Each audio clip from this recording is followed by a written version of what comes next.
Welcome back. Chijoke Ezeali, he's right here in the studio. He's a sports correspondent, football journalist with The Nation and Sporting Life 2 in 1 year.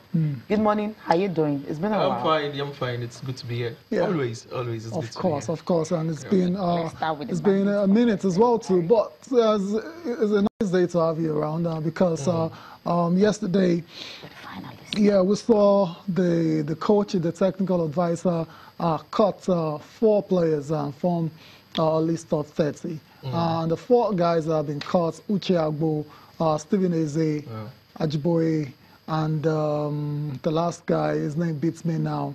It's been dropped as well too. And a lot of people are not surprised. It looks like those are the usual suspects. Those are the easier options than to drop from this list. It's going to get a lot tougher because it's still going to have to cut another 3 to make a 23-man squad to the World Cup. Yeah, exactly. It's the Eagles list is not so much of a secret. We could predict the 23 players going from the 30. But the good thing is the coach is working really as tight as he can to bring the best from the Nigerian team. So the name you're looking for there is Junior Lukosa, I think.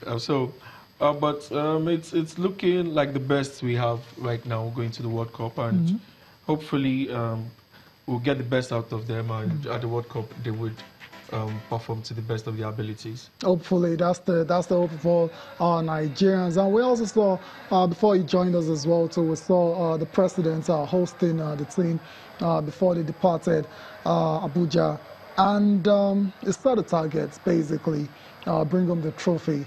And I was asking Cecilia if that's a lot of pressure coming from the #1 man of your country, and I think she's kind of agreed. That's putting a lot of pressure on the guys. You rightly used the word #1 man, and if you're a #1 man, you want the #1 things. And so it's just right for him to say he wants the World Cup, and the World Cup is the #1 thing to have. So I'm just being very, can I say, diplomatic here, but it's really the president wants the best for the country, and he knows the boys are good enough, and good enough to win. He knows they are good enough professionals to at least make the team first, make Africa proud at the World Cup. Going beyond the quarterfinal is a victory for Africa. Yes. So any team that gets to the semi-final is like winning the World Cup already for Africa. I know what happened the last time Ghana got to the quarterfinals. So the whole of Africa was behind them. So if the Super Eagles could also get to the semi-finals also, it would be like a big win for the Super Eagles, and the whole of Africa will also be behind it. So I think the president means well. The president will always, as the #1 citizen, want the #1 thing for the Super Eagles, which perhaps is the #1 team in Africa. Okay. Interesting. Okay. Interesting. I love that. So no pressure on them at all. He's just as the president, he's telling them this is what I want. Just helping their confidence. They're already very confident. Already. Yeah. Okay. Still on that list. Let's get back to it quickly. 25 players are traveling to. Okay, they're in London. They're in London now. They have arrived, and there's still a bit of uncertainty about Moses Simon. I don't know what updates you have on that one. Is nursing an injury. They've done a couple of scans, but they still insist on keeping him as a part of the side. So as it is right now, he hasn't been totally ruled out. Do you have any updates on Simon's situation? You have a fresh scan, maybe today or Friday, to determine if he would finally make the team.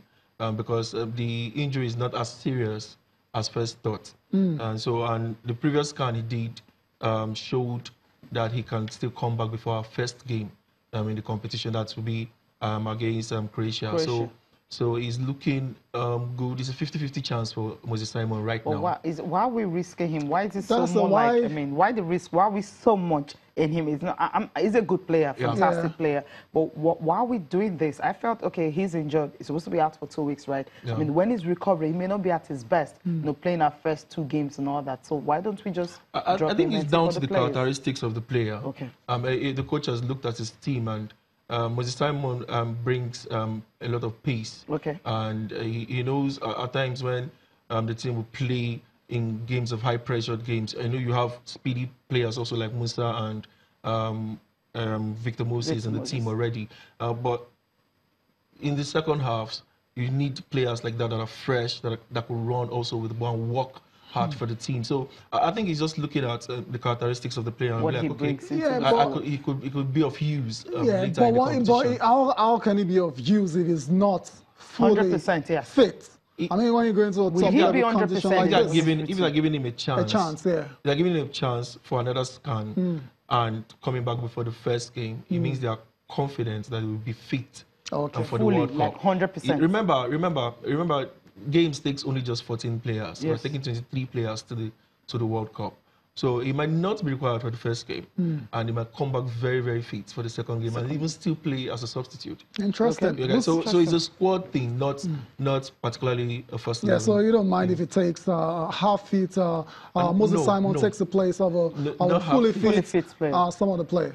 No, not a half fit player. Like I just said, if they are giving him an opportunity for another scan, it means they're confident that he'll be fully fit for the World Cup. So that's basically what will happen. Let's quickly look at the list right now. Yeah, let's do the list. We know these guys already. We have to go through that in case you missed it, right? Some of the players that we know are right there. Now, starting with the goalkeepers, expectedly, no surprise here in this one. No surprise. Let's move on to the defenders. Abdullahi Shehu, Olaino, Tyrone Eboué, William Tristekom, Leon Balogun. The guy that got dropped. Chidozie Awanziem, Ederson Echejile, Kenneth Omeru, and Brian Doe. So Stephen Eze got dropped in this in that particular list. Midfielders are Ndidi, Obi, Ogenyo Nazi, Ogu, Agu, Ogene Karatebo, and Joel Obi. And the forwards, Odion Ighalo, Simon Inwankwo, Alex Iwobi, Ahmed Musa, Kelechi Iheanacho, Moses Simon, and Victor Moses. You get the impression that some of these guys will get dropped as well. But let's quickly talk about the friendly, the one everyone's been talking about for a long time now, Nigeria versus England, which will go down on Saturday at the Wembley Stadium. And I don't know, what are you expecting from this game? I'm expecting a very, very good game.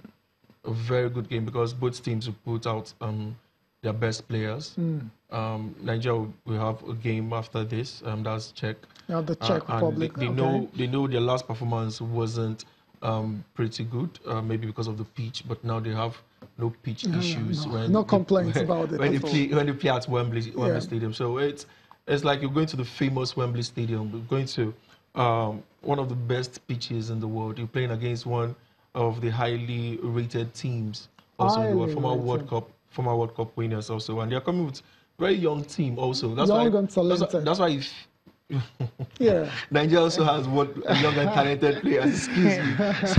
So it will be very, very, very interesting the way it pans out. Already, Jones is doubtful for this game because the wife is expecting a baby, so he might go and be with the wife for this one. Family first, always. Yeah. So, Ryan Sterling, Rashford. Very good. Ryan Sterling. How do you see them stacking up against a very pacey forward line from England? I mean, look at Sterling, Rashford, Harry Kane. Jamie Vardy is not the slowest guy on the park. Look at that Nigerian defense. I mean, how do you see them faring against England's attack? As I said, it will be very interesting. We already know. We'll play with Ekong Balogun confirmed. We'll play with Brian Idowu left, and then Shehu. Right. So those four. Already, Shehu is very pacey. So Shehu might play directly against Sterling or Rashford. Two very tricky players. Two very tricky players. Shehu can cope because of his space. Really? Yeah, he can cope because of his space. Okay. That's the good thing about Shehu. He can run for 180 minutes. That's what you might not know about him. Back and all that. He tracks back, he joins the attack. He's very, very mobile. Leon Balogun maybe has slowed down a little, but very experienced. And because of his age also, they just signed him for Brighton, and that's a big test for him. But in the England game on Saturday, it will be a very, very big test for him because if he plays against Harry Kane, permit me to say it will not be so difficult for him because Harry Kane moves a lot, but not with too much pace. He doesn't have steering pace. Like a Jamie Vardy. Yeah. Vardy will run you ragged. Ekong can cope with the pace. Leon will control the defense, and Ekong will do the running, and he do the mopping up. I guess they've understood themselves that way. That's the way they might play. Now I have a little problem with the left back. the Brian position. I'm not too sure how well he can cope, because against the Serbia, he wasn't too strong with his position. But going forward also, Nigeria will pose a lot of problems for the English defenders. And we know the English defenders are not the best in the world. And they might likely play with Stones and Cahill today, on Saturday, sorry. And once you have those two guys, you know what you can do with them, right? There's a bunch of mistakes that will come from those two. So we also pose problem. Igalo can hold the ball. Like, he holds the ball better than most number 9s in the world. He holds the ball to a fault for me, because most of the time he doesn't play like a real number 9. Because he holds the ball too long sometimes. But in this type of game, it helps the Eagles attack more. When the ball gets to him, he can hold it up for Moses. Moses has bundle of pace also to burn, and he plays in the attack line for Nigeria. Nwobi plays just behind the striker, and Ahmed Musa can run down the wings. It might not start, but Nigeria have a very good team also going forward. You haven't mentioned Kelechi Iheanacho. Yeah, Kelechi also plays behind the striker, so it will be the coach's choice who to bench. Throw Nwobi to the right-hand side, and Iheanacho plays behind Igalo, or Iheanacho goes to the bench, comes into the second half to do... It all depends on what the coach... It depends, but I'm just looking at the last game. He might not want to start them 2 consecutive games because of injuries. And so I'm just looking at him putting one on the bench and starting. I think Nwako is going to start this one also, talking about Simi. Simi, I'm not sure he will start this one. I think Igalo will start this one. Nwako will come in later. I think he has already sealed his place at the World Cup. Interesting. If we're looking at players to be dropped, we'll be looking at the left back, where they have 3 players already. So you think one is going to go? One of them will definitely, because he said he can't take... The coach already said he can't take 5 fullbacks to the World Cup. So already, either one of Brian, Echejile or Laino will be dropped. That's a tricky. That's a tricky. For you, midfield for also. you, who should go? For you, out of these 3, out of the 3, for experience sake, I would leave Echejile. Yes, and then Olaino will just wait for the next World Cup. He's still young. He's still very young. Yes, and he will play a long time for Nigeria. Then for the midfield, I think 2 players that have almost the same characteristics.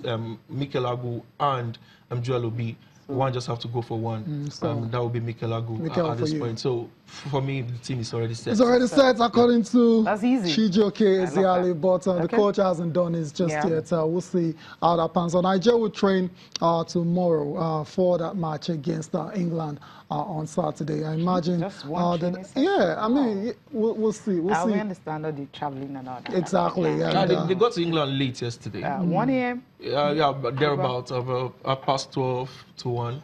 And already Victor Moses was already at the hotel waiting. Okay. That's a good one. Big boy. I want to be like so that's it for the Super Eagles of Nigeria. We're all looking forward to that fantastic game. Fantastic, potentially against the 3 Lions of England. From another side, from Nigeria, let's talk quickly about another team. That is Nigeria's group. Actually, Argentina as well. So they also got their own presidential farewell.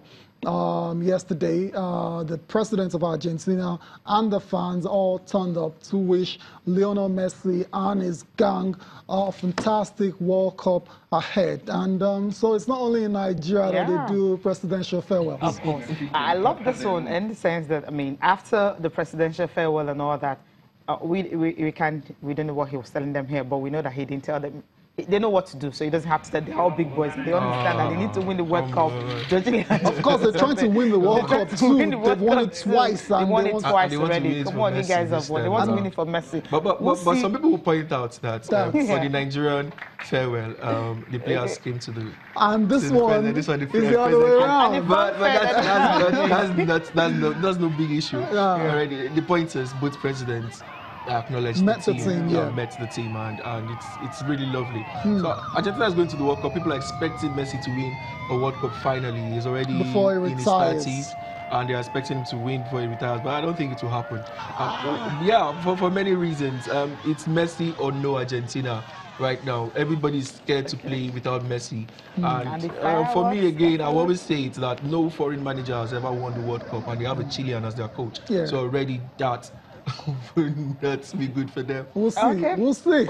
We'll see. Chijioke totally ruling out Argentina from winning the 2018 FIFA World Cup in Russia. Let's go on a final break of the show. I will come back. We'll be closing out with the papers.